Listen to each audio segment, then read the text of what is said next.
There's a lot of news coming from the Chinese market. There are a lot of news coming from the European markets, the Middle East market. Your views about the current situation of the Chinese financial industry. Chinese economy is rather weak recently. Current anxiety points, the leverage points that the global scenario is facing, the fund managers are facing in the global perspective.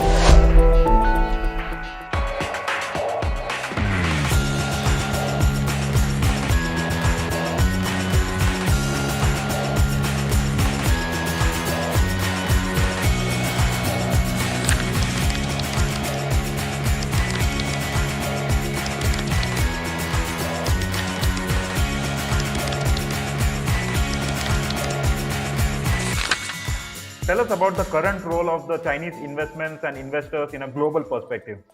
All right. Indeed, the Chinese investments and also the Chinese investors are basically not that active recently in the global market. The key reason is that, as all of us know, that renminbi is not really free float, and if you are having a kind of investment opportunities offshore, you probably need to have the Ministry of Foreign Exchange approval. And recently, what I mean is the past couple of years, the Foreign Exchange Ministry is really conservative in getting the Chinese investments and also the Chinese monies offshore.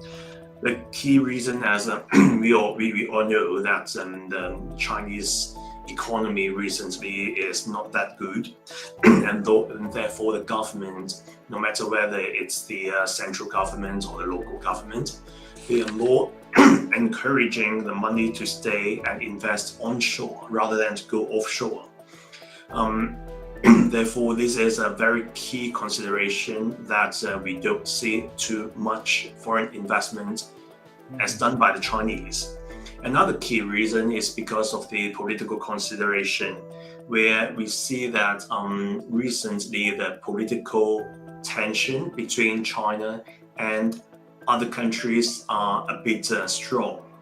And therefore, when some of the investments that needs the approvals from the government, no matter whether it's from the foreign exchange or if it is from any of the government monies through the state-owned enterprises going overseas, basically is very difficult. Therefore, we see that apart from the investment in the developing countries, in developed countries like in the States, England, Canada, etc., which are getting much less recently. On the other hand, we see that because of what I've just said about the political consideration, there are more investments in the One Belt, One Road related countries, where, as we all know, this is something being encouraged by China, and also in relation to investments in these countries, they are more resources related, and also for the mutual benefits of China as well as for respective countries. Therefore, we see that for that kind of investments is more dominant in recent years. What I've just talked about are more about the corporate investment or the big investments. Whilst for the individual person investments, for example, the citizens in China, it's really getting difficult, as I've just said, about the foreign exchange restrictions, where they are quite difficult to transfer the money offshore to invest in the foreign markets. Therefore, we see that no matter whether it's insurance, no matter whether it's investments in the US stocks in the other country or financial markets, they're getting less and less recently. So we only see those money that have already got offshore from the Chinese to invest in these markets, whilst there are no new money from China in the past couple of years.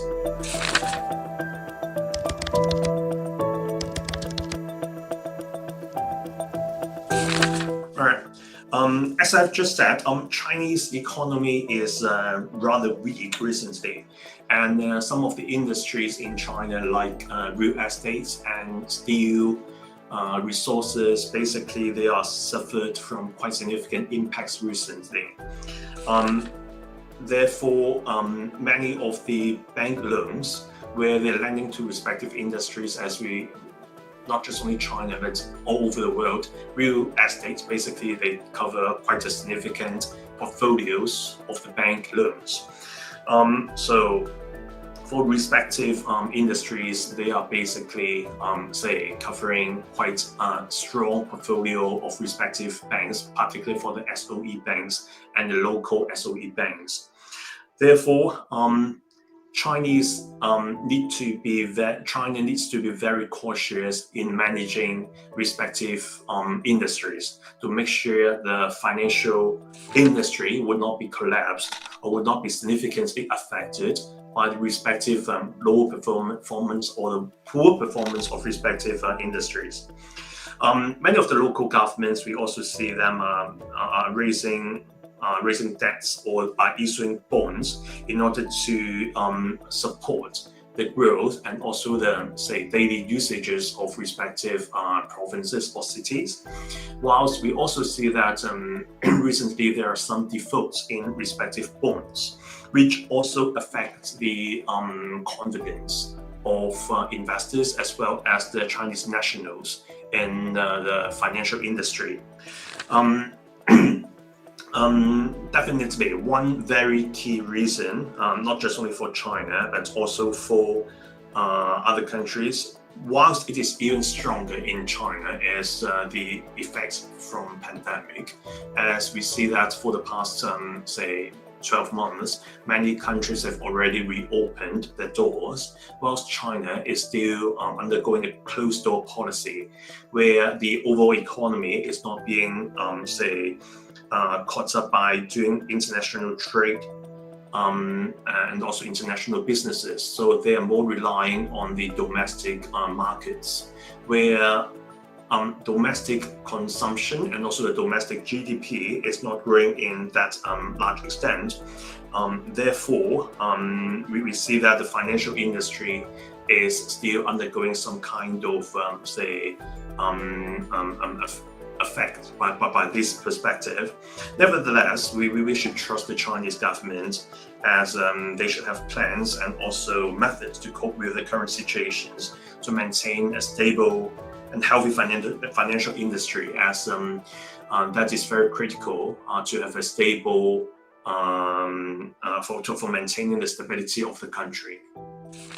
Okay, all right. Now, I think you just mentioned about the domestic scenario relating to the international scenario that's going on right now. Edith, being an international financial group, would also like to know, quickly, just tell me about the current anxiety points, the leverage points that the global scenario is facing, the fund managers are facing in the global perspective. For the fund managers, indeed, they are really facing a very big challenge recently, as it is not easy to raise money. Right. We see many of the investors are very conservative in their investments, particularly for those funds that are being more long-term, for those that are having a couple of years of maturity, where they are very, very difficult in raising monies.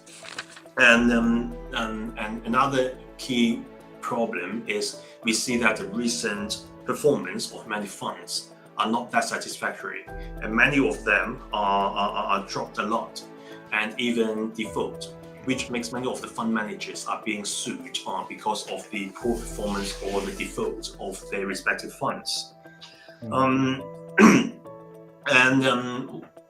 Another very key point is many of the investments, particularly for the long-term investments of respective funds, at the time of exit, say during IPO, we see that the IPO market is also very weak generally over the globe. And many of the IPO, when they are, say, trading in the first day, they drop below the IPO price, which makes the fund managers not very, say, good in terms of the overall performances and also the track record in attracting, additional monies for the funds. Therefore, particularly in Asia, we see that a couple of funds are closing down as well, because they can't raise money, or because they have many of the markets effect, as I've just mentioned about.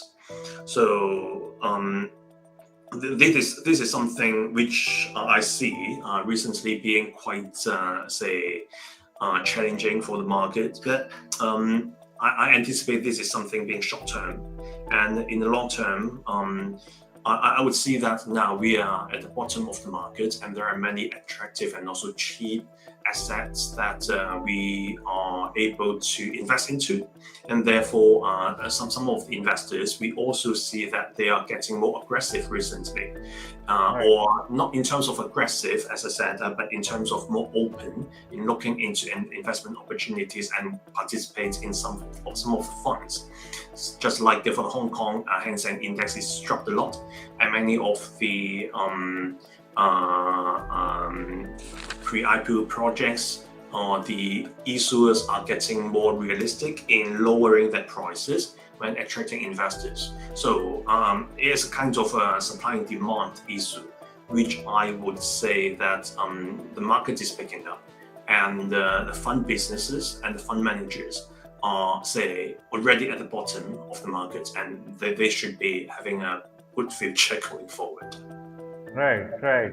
And in that same set of schemes, I would like you to tell me about Edit Financial Group's role in tackling this, current market gloom. There is a lot of news coming from the Chinese market. There are a lot of news coming from the European markets, the Middle East market, about that incoming economic gloom. So, is there any plan that is set from Edit Financial Group? Is there anything measures taken? Okay, thanks for the question.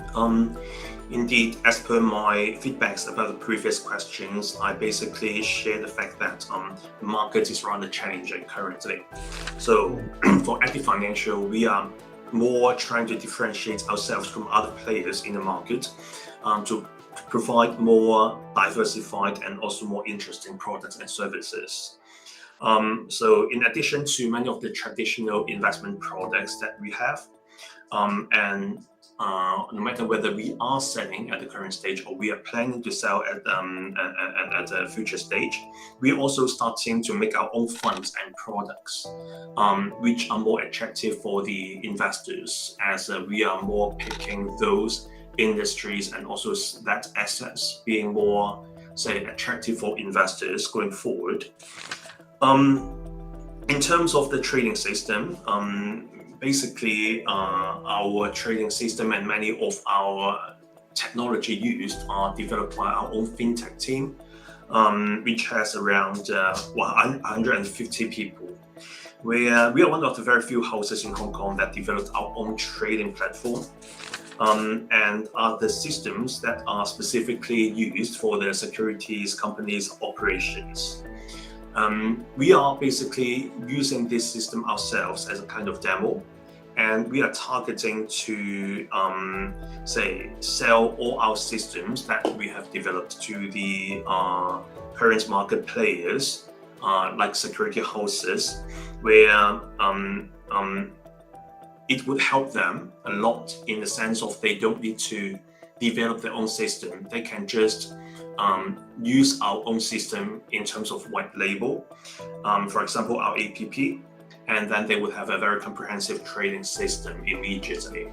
So this is something that we are planning in terms of doing our businesses in coping with the current investment challenges, and as well as what we are planning in terms of selling our trading systems.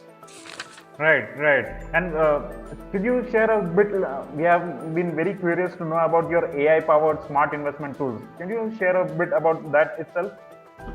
Well, AI, as we all know, is very commonly used in current securities markets as well as the financial market. As previously, say around a decade ago, many of our works are doing by our eyeballs. We are basically monitoring the share price. We are basically doing a trade ourselves, having a big team of people, 24 hours, particularly for doing the commodities businesses, where we need to use a big team, using all the eyeballs, getting very tiring in doing all our jobs. But now, as we see for the past decade, many of the businesses or many of the trading systems many of the monitoring are using AIs. And this is something that we are developing ourselves as well. And we need to have, for example, many of the trades, we are using algos. We develop our own systems in order to monitor respective trades. So, for example, like risk management, if your portfolio have thousands of companies, you can't have the risk managers to say look at the share price every day and also do the margin call every day or every hour. So we need to do that by AI. For example, when we are doing the commodities trading, as I said, we are using AI, and also say for investment banking, we for example, at the stabilization stage, we just did a deal recently where we are the stabilization agent. We also need to use AI basically to monitor the share price in terms of the buying and selling. So AI is quite commonly used in the current financial market. Right. And at the same sense, we have also heard about Edit One app. Right. The investment app that we have developed. Can you just share a few bits about the evolution that it took, how it started, and right now at what status it is right now? All right. Edit One is also a very unique system that is developed by our fintech team. It is a kind of trading app, which is, as I said, for the Edit customers using the app to do the trading. And it is also a very important showcase of our fintech business to the other market players, that we are having this Edit One, we are having a very successful Edit One that attracts so many investors using retail investors using our platform. And therefore, if you want to do something the same, you just buy our Edit One system and then implement white label in your securities house. So our app is very successful and also very user-friendly. And it can do many, it is basically a one-stop shop for the retail investors in doing the investment in various financial products like stocks, Hong Kong stocks and US stocks, foreign exchange, futures, and also funds. We are also trying to put in other, say, products onto the platform to make sure that it is being a one-stop shop where investors, retail investors, if they want to trade anything, they can trade it online very easily upon using the system. Where, as I said, our key differentiation is that the system is developed by ourselves, where all the maintenance and also all the upgrades are done by our own staff. Currently, the Edit One, we have more than 500,000 registered users, and we have around 100,000 more active users among that 500,000, which demonstrates that our app is quite, accommodative and convenient for the retail user. We see that the virtual assets, for example, cryptocurrency, is going through ups and downs recently, and we will all see that the Bitcoin price, etc., are going just like a roller coaster these days. But we also see that why the cryptocurrency or the virtual assets are being very welcomed by many of them, say, users and also countries as well as investors, as we see that for many countries being more unstable or being the developed countries, the virtual assets are being more active. For example, we see that recently Russia, Ukraine, they have more users in cryptocurrencies, in virtual assets, as they more trust about virtual assets than their own currencies. For developing countries like Vietnam, Cambodia, where politically they are less stable, people are also more, say, welcome or more open to use virtual assets. And one key reason why the virtual assets are being that welcome by the market is that it is basically not as stringently regulated comparing with other investment products like stocks, futures, etc. So many of the investors and also the players and also for the asset managers, they are basically more like to go into this industry or using this product as there are lots of flexibilities and lots of creativity. Therefore, we see that many of the bulge brackets houses like Morgan Stanley, Goldman, JP Morgan, they are also developing their own teams and putting in resources and efforts on developing their virtual assets management businesses. Whilst on another hand, we see that China is being more receptive in doing virtual assets. Although that many of the giant companies in China like Alibaba or Tencent, they all announced that they want to invest and develop their virtual assets business. Whilst I'm not really sure about the key reason, but we see that China is very conservative in the virtual assets. Therefore, as your question is about virtual assets in Asia, in some of the countries, they should have lots of opportunities. In China, is yes or no, as they are still struggling about how to look into their virtual assets. Around the globe, as I said, there are many players and also many conservative players. Previously, like investment banks, they are putting in lots of resources in developing their own teams.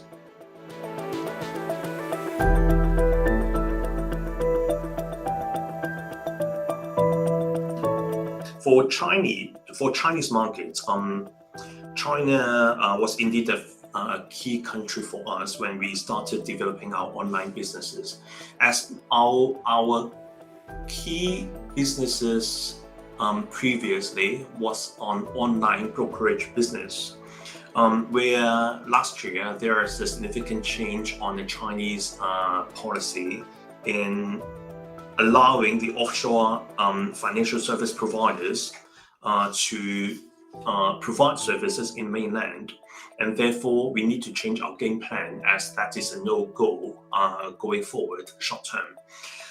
Therefore, we started focusing more offline and also the institutional business in China. For example, investment banking, as well as selling our fintech products in China for the Chinese companies. Globally, we have a subsidiary in the States, in the United States, and we also intend to extend our arms to other markets. In the States, we have comprehensive retail and also institutional businesses licenses as well. And recently, 2 weeks ago, we have completed a US IPO where we ourselves is a stabilization agent as well. So that was our first deal in the US IPO, and we are expecting to grow that end of business going forward. And we are also trying to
Right. So in today's global scenario where the fintech industry is, expanding all across the world, I would like to know what is your scenario on a closing note. What is your scenario on the future of the fintech industry? Where do you see this fintech industry growing towards? All right.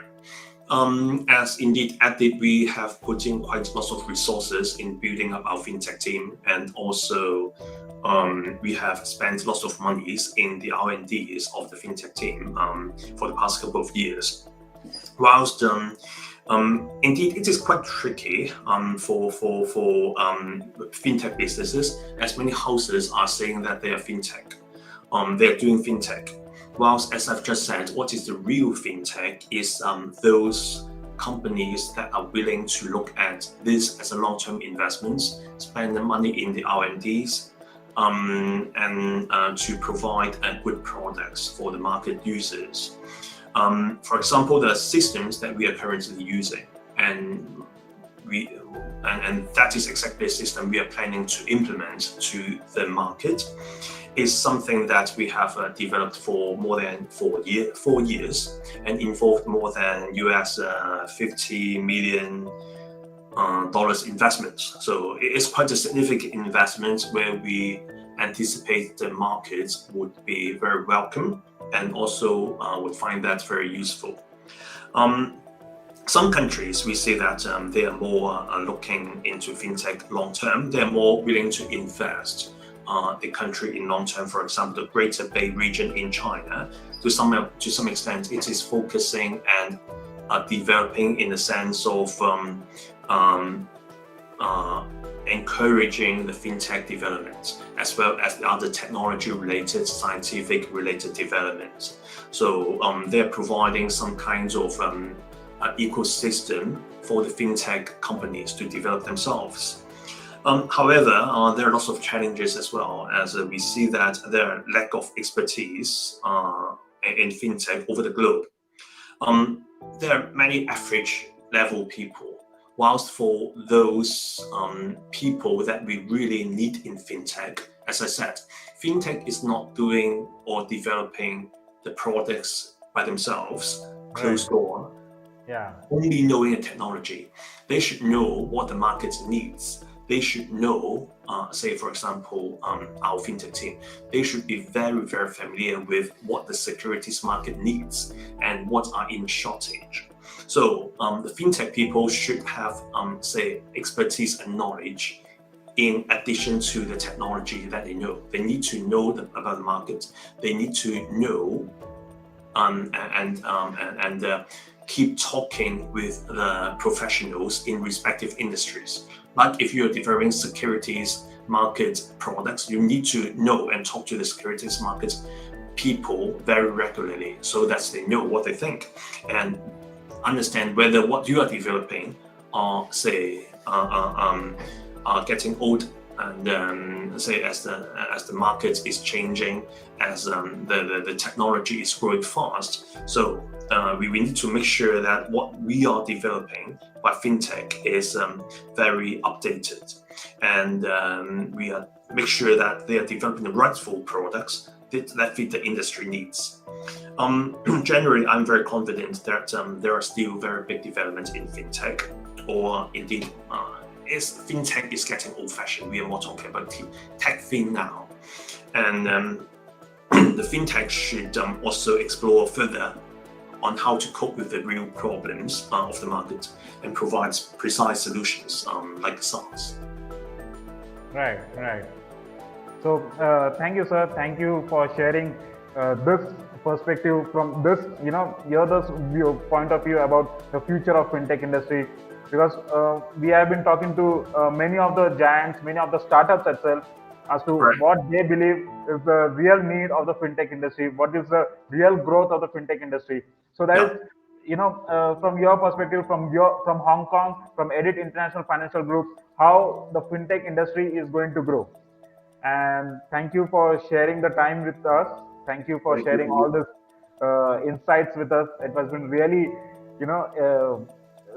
exponentially great for us to understand how exactly Asian fintech industry is growing, how the main players of the Asia are working towards the growth of this fintech industry, the asset management, the fund management, current growth of the fund management, the current perils, the current problems the fund managers are facing. Thank you, sir. Thank you very much for sparing your time. Thanks very much.